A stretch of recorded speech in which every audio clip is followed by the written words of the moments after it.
Hello, you yammering your address. This is Corey Porter with Shenron's Lair, and today we are continuing our dive into set 10, while also keeping an eye on the past.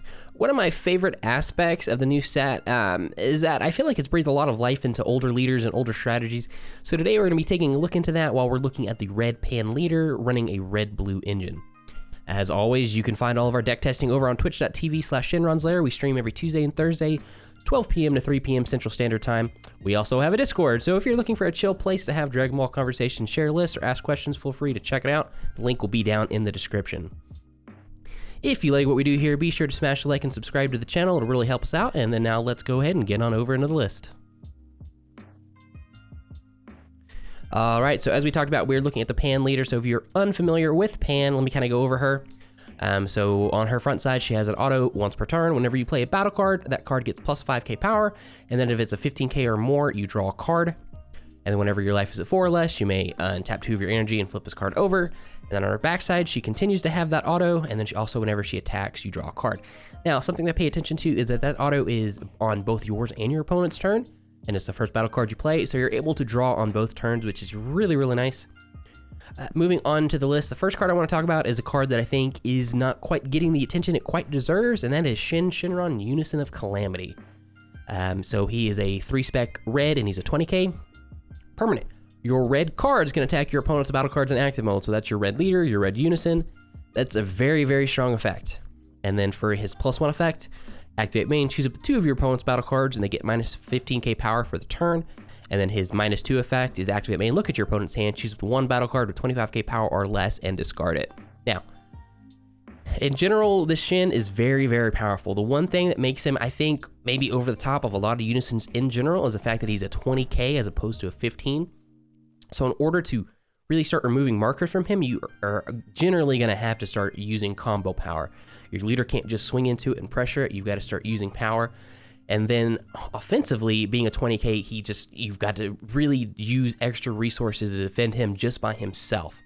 Another thing that makes him great is because he can attack active battle mode cards as well as negging them minus 15k. He can really, really cause havoc and wreck a lot of boards.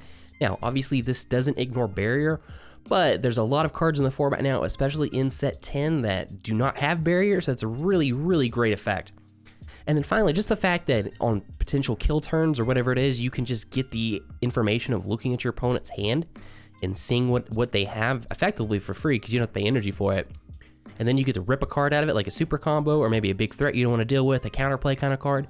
There's a lot of value out of that. It gets topos out of hand, all that kind of stuff. So there's, in general, a lot of value. So the turn that you play it, obviously he's got 3 counters on him, then you can just instantly add a 4th counter, and then he becomes just a real threat to deal with. All right, moving on, we're going to get into our Baba package. So we're running 2 of the Fortune Teller Baba, Earth Seer, and then 3 of the Android 17 Rebel Reinforcements. So this is kind of a cute package. It's not necessarily one that you have to include in the deck. You can potentially cut this out if you felt like it, but I feel like it does add us a lot of value. So we'll get into the Baba first. So she's a 1-drop, 1 red, 4k, and then auto, whenever you play this card, choose up to 1 of your Earthling cards in your leader area or battle area, and it gets plus 5k power for the duration of the turn. And then auto, whenever you combo with this card from a battle area, draw 1 card, then choose up to 1 of your opponent's battle cards, and it gets minus 5k power for the turn. And then to kind of keep the combo going, we're looking at the Android 17 Rebel Reinforcements. So it's a counter attack, negate the attack, play this card, then choose up to 1 red battle card with an energy cost of 1 in your drop area and play it. So how this works really well for us defensively is that we're able to negate an attack with the Android 17 and then bring in the Baba. And then on your opponent's turn, the Baba gives your leader plus 5k. So it's got like a Sensu Bean type effect. So now your leader's a 15k or a 20k defensively, which is really good for stopping pressure. And then whenever you combo it from the battle area, you're able to draw a card and then neg something. So you get like a 10k swing just off the Baba plus a draw. And then because we're playing Pan, whenever you play the 17, you're able to draw a card because he's a 15k, becomes a 20k. So there's just a lot of value. You're recurring a lot of value. Generally, as we get into the deck, you'll see that's really what we're trying to do with Pan. We're trying to play cards that continually give us value while maybe negging our opponent or controlling our opponent's board or different things like that. That's really what Pan's like real strength is, and there's a lot of cards in the deck that really kind of synergize with her that way, particularly in the red-blue space. Next up, we've got 3 of the Intensifying Power Trunk, so he's just a 1-drop, 1 red, 5k. Auto, whenever this card attacks, choose one card in your life, add it to your hand. If you do so, this card gains plus 10,000 power and critical for the turn. And so this is just kind of our way to help us self-awaken. It's a really cheap way to do that. Obviously, we wouldn't want this to be our battle card for the turn because we wouldn't be able to get the draw off the pan. But there's certain situations where we're at maybe getting stalled at 5 life, where we're going to be able to drop this, awaken, get to our backside, and then we can kind of continue with the game that way. Next up, we've got 4 Trunks Surge of Energy. So this is just a, he's a 2-drop, and then he's an auto once per turn. Whenever this card's power is increased by a skill during your turn, draw 1 card. So this allows us to play it for 2 and then just draw 2 cards. Now we have 20k on turn. Just being able to 2 for draw 2 is just really nice in this deck. There's a lot of cards that do that kind of synergy throughout the game that are really powerful, and this allows us to continue that. Next up, we have 2 Digging Deep Vegeta. So he is a 3-drop and then a 15k auto once per turn. Whenever this card attacks, you may choose up to 2 cards from your life, add them to your hand. If you do, add up to one or more cards from your hand. Switch this card to active mode, and it gains plus 5k power for the duration of the turn. So this is another self-awakener. He can really apply a lot of pressure. He's effectively dual attack as long as you take life. So for 3, you drop him, he becomes a 20k. You draw a card, you swing, you take life, he untaps, he becomes a 25k. You're able to self-awaken. He provides a lot of pressure. He's just a really nice combination. We don't necessarily need to see a ton of them. That's why we're only running 2. We're going to skip in and get all of our monocolor cards, and then we'll come back to the dual color cards. All right, next up, we've got 2 SS Blue Kaioken Son Goku Concentrated Destruction. So it's a 3-drop, 2 red with the flex. Auto, whenever you play this card from your hand, choose all of your opponent's battle cards with 20k power or less and KO them. And then activate main. For 2 red, if your leader card is red and you place this card from your hand in your drop barrier, choose one of your opponent's battle cards, ignoring barrier, and it gets minus 25k power for the turn. So this is one of our bomb cards. We can just play this, we can wipe a board, or we can just kill one big threat, ignoring barrier. Another thing that really works nice with it is because of Shenron. We can neg multiple things on the board and then drop this in the same turn and really wipe out like a big, wide, tall board, which is really nice. Or just the fact that for 2, you can blow up something with barrier, which generally 25k or less is pretty strong with barrier, so that's really good value for us. He's also a 15k, so if we play it on our turn to get the board wipe, we also get to draw a card, so it replaces itself, so that's really good. Next up, we have 2 Yamcha at 100%, so he's activate main, or he's a 3-drop, 19k, activate main once per turn, burst 5. If your leader card is a red earthling card, for the duration of the turn, this card gets plus 6,000 power, can't have its attack negated, and deals 2 damage to your opponent when it KOs an opponent's battle card. So again, this is a little bit going on more of the cute kind of strategy, but it does gives us an alternate win condition. When you combine this with the Shenron, which allows us to attack active mode battle cards, and the Shenron negs battle cards, you can get something that's traditionally like a 20k, give it minus 15, swing into it with a Yamcha, who, if you on the turn play, becomes a 24k if you're playing it with Pan, and then he gets his own 6k, so it becomes a 30k that's swinging into a low battle card. That's in active mode, and then if he kills it, which they can't negate his attack, then you're dealing automatic 2 damage to your opponent, which is really nice and a great way to kind of close out a game late if they're kind of unsuspecting of it or whatever it is. It's a really solid strategy there.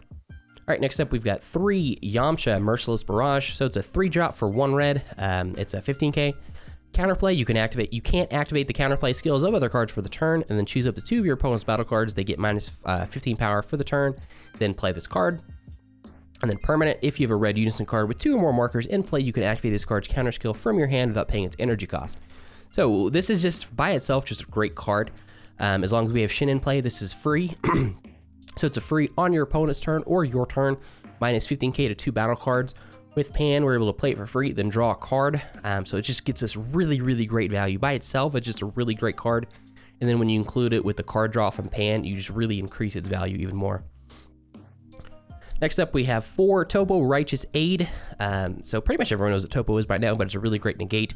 The benefit of, one of the negatives of Topo is you have to discard a card, but when you're playing it with Pan, you draw that card back.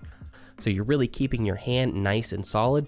And there's just so many strategies right now where Topo is just really important, being able to keep them from getting multiple swings and things like that. So Topo is very solid. Next up, we've got 2 Super Saiyan Vegeta Exploiting Weakness. So he's a 5-drop, 19k, counterplay, play this card, and then permanent. If your leader is red, reduce the energy cost of this card in your hand by 2. And then auto, whenever you play this card, choose all of your opponent's battle cards, and they get minus 2,000 power for the turn. And then if it's your opponent's turn, choose one of your leader cards and it gets plus 5k power for the duration of the turn. So similar to the Yamcha or some of our other effects, this is just a cheap card we can play on our opponent's turn. It wipes the board, and then because of our leader, it draws a card, and then we get the addition of giving our leader a plus 5k.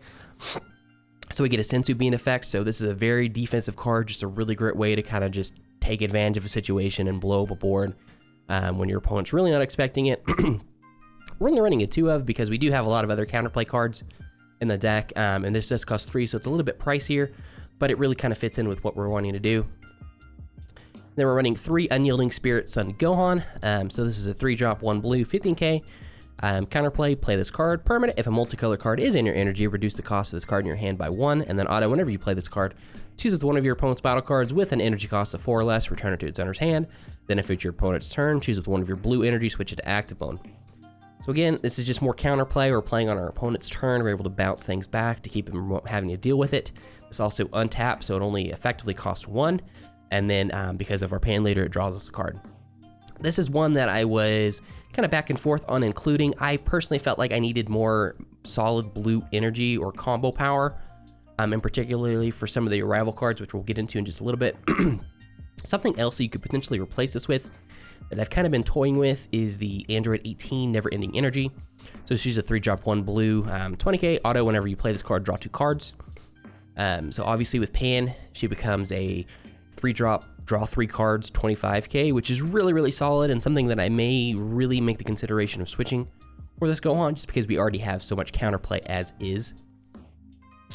And then finally for our big, not necessarily bomb, but kind of our one of our main win conditions, here we have Black Smoke Dragon, the Eternal Evil. Pretty much everybody knows what this is by now. Unfortunately, because we're red-blue, we don't get access really to Apex because of our restrictions on our leader. We don't have the leader requirements for that, so that wasn't really an option. Something else that we've toyed with here is having the Fu Shrouded in Mystery. At one point, we were actually running both. I felt like only one's like super important, and we are keeping Fu in the side, but you could potentially switch those out because Fu provides you more of an instant win condition. It comes out, and it kind of has those interactions as it does. But Black Smoke provides you a lot of versatility. Whether you're warping cards out of your opponent's hand, you combine this with the Shenron to really kind of reduce the hand size down. You're clearing the board or you're milling out your opponent's deck, and as long as it sits on the board, it just consistently can get that pressure. All right, now moving on into our dual color cards. So first up, we have our Checkland. This is the Mecha Frieza. We're never really going to use it as a play battle card. This is just really our energy exhaust, untap card, things like that. We also have Hercule and Majin Buu, Friends Forever. This card is gross in this deck. So it's a 3-drop for 1 red, 1 blue. It's a 19k. It's a rival red-blue for a blue. And then auto, whenever you play this card, draw 1 card. Then choose with one of your opponent's battle cards. It gets minus 10k power for the turn. Then at the end of the turn, choose the one of your red or blue battle cards other than Hercule, Majin Buu, Friends Forever, and return it to its owner's hand. So we have a lot of cards that we get a lot of extreme value out of this. Just first of all, whenever we play this, whether it's with a rival or not, we're drawing 2 cards, which is nice. And we're negging an opponent's battle card, which is really nice. But a lot of our options that we can bounce back to our hand are really positive for us. One of the best ones, personally in my opinion, is this Yamcha 3-drop, the Merciless Barrage, because it's a 0-play card for us. So we can continually cycle these and then keep getting these out on our opponent's turn, keeping them from doing things, which is nice. We can bounce back Topos if we need to get more of that hard negate. We can bounce back the Android 17 negate. We can bounce back the Trunks if we want to keep drawing cards on our turn. This Undying Gohan can be able to bounce back. If you turn this into the Android 18, that's another one. You're just recycling a draw 3, which is really, really nice. I mean, obviously any of our battle cards can be able to turn it, but just these simple combos right here, in particular this Yamcha, is really, really nice for this card. And just see the Buu is just great value because it replaces itself. And then finally for our multicolored card, we are looking at Cooler, Tyrannical Assault. I feel like if you're running red-blue, you're probably running Cooler. It gets so much value for you. So he's a 5-drop, 20k, double strike, a rival red-blue for a red. And then auto, whenever you play this card, your opponent places the top card of the deck in their drop area, then choose up to 2 of your opponent's battle cards, ignoring barrier, and they get minus 10k power for the turn. So again, it's a neg effect on your opponent's cards. It comes into play, it draws you a card. Now it's a 25k double striker, so it can really apply pressure. It mills the top deck of the your opponent, so that sometimes it can become relevant if you can kind of combine that with like a black smoke to kind of close out games that way. Just a really lot of solid things. It applies a lot of pressure. There's just so much value wrapped up in this card by itself. On top of when you add it to Pan, you get the additional card draw, which is nice. And then finally for our super combo, we're running 4 of the Beerus Divine Obliterator, just so we can get our free arrival, so we don't have to pay energy to get arrival, which is nice. So like kind of what we talked about, the point of this deck is it's a very taxing, almost control-oriented deck where we're constantly keeping our opponent under board control while playing cards on their turn and our turn, constantly drawing cards, so we're maintaining hand advantage throughout. We're getting cards and pieces on board, so we're constantly applying pressure. We don't have that necessarily big bomb card to kind of close out a game, but we have a lot of cards that really kind of chip away. We're able to rip cards from our opponent's hand. We're able to neg things. We're able to continually draw cards. So as pretty much always has been with Pan, she's incredibly of a grindy leader. She just kind of grinds games out, which is kind of why I included the Black Smoke, because I feel like the longer the kind of game goes on, the more value he gets, the longer the game goes, especially if your opponent can't kill it. But all in all, there are a lot of things you could potentially cut out. Right now, we're sitting at 55 cards, which I feel like is pretty comfortable with the deck because we do draw so much. If you wanted to start making some cuts, this Android 17 Baba combination would definitely probably be the first thing to cut if you wanted to get down to a pure 50. And then, like I said, there could be some switching the ratios and everything up. I'm definitely considered switching this Undying Spirits and Gohan for the Android 18. I feel like that could be a better combination moving forward. You could probably increase Digging Deep counts, Explosive Vegeta counts. This Yamcha at 100% is another one that could potentially get cut. I do feel like it provides you another win condition by himself, and the fact that he's so cheap at just a 3 cost is really, really nice for us. But anyway, guys, that is the deck list. Let us know what you think down below, and we will see y'all next time.